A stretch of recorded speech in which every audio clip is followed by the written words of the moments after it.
இருக்குது. இதை பல வருஷமா கண்டுக்காம இருக்கிறது யாருன்றது நான் சொல்லிதான் அவங்களுக்கு தெரியணும்னு அவசியம் இல்லை. அது உங்களுக்கே நல்லா தெரியும். இப்ப அதை பத்தி பேசியும் பிரயோஜனம் இல்லை. முதல்ல இந்த போதைப் பொருள் நடமாட்டத்தை வேரோட பிரிவு எறியணும்.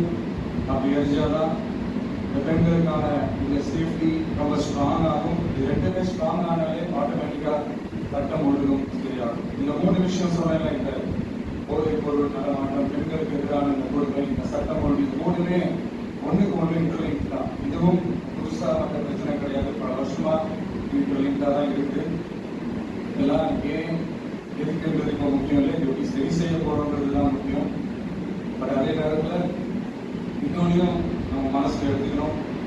இந்த பெண் குழந்தைகளுக்கான இந்த பாதுகாப்பு இது வெறும் சட்டம் ஒழுங்கு சம்பந்தப்பட்டது மட்டும்தானா அப்படின்னு கேட்டீங்கன்னா இல்லை. இது சமூக ஒழுங்கும் சம்பந்தப்பட்டிருக்கு. சமூக ஒழுங்குல தனி மனித ஒழுங்கும் சம்பந்தப்பட்டிருக்கு. தனி மனிதன் ஒழுங்காக இந்த சமூகம் தன்னால மாறும். ஒரு கட்டுப்பாட்டோட ஒரு பொறுப்பா இருந்தாலே மாதிரி பல பிரச்சனைகளை நம்ம கண்ட்ரோல் பண்ணலாம். படிக்கிற இடத்துல, வேலைக்கு போற இடத்துல, டிராவல் டைம்ல, நம்ம டெய்லி லைஃப்ல பயம் இல்லாம மரியாதையோட நம்ம பெண்கள் வாழணும். அதுக்கான அட்மாஸ்பியரை நம்ம கிரியேட் பண்ணணும். அதுதான் நம்மளுடைய ஃபர்ஸ்ட் டார்கெட்டு. இவ்வளவு நேரம் நான் இதெல்லாம் ரொம்ப சாஃப்டா சொல்லிட்டு இருந்தேன். ஆனா பெண்களை தொந்தரவு செஞ்சுட்டு அப்படியே சேவாகி போடலாம்னு நினைக்கிறவங்களுக்கு நான் ஒரு வார்னிங்காகவே சொல்றேன். பெண்கள் பாதுகாப்பை டிஸ்டர்ப் பண்றவங்க யாரா இருந்தாலும் அது சகிச்சுக்கவே முடியாது.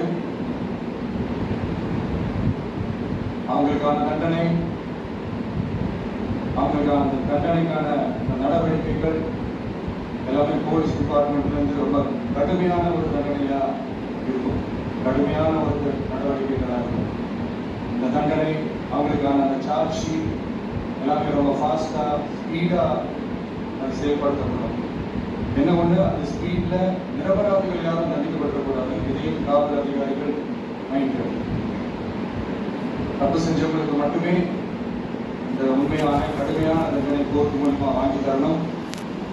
அப்பதான் அதை பார்த்து தப்பு செய்ய நினைக்கிறவங்களுக்கு கூட தப்பு செய்யக்கூடாதுன்ற ஒரு பயம். இந்த சிங்கப்பெண் சிறப்பு படைக்காக நம் அரசு சார்பாக முதற்கட்டமாக 354 கோடிக்கு மேல நிதி ஒதுக்கப்படுகிறது. இந்த திட்டத்தோட 2வது கட்டமா இந்த படைக்காக மட்டுமே 2500 புதிய பணியிடங்கள் உருவாக்கப்பட உள்ளது. பெண்களோட பாதுகாப்பை ஸ்ட்ராங் பண்றதுக்காக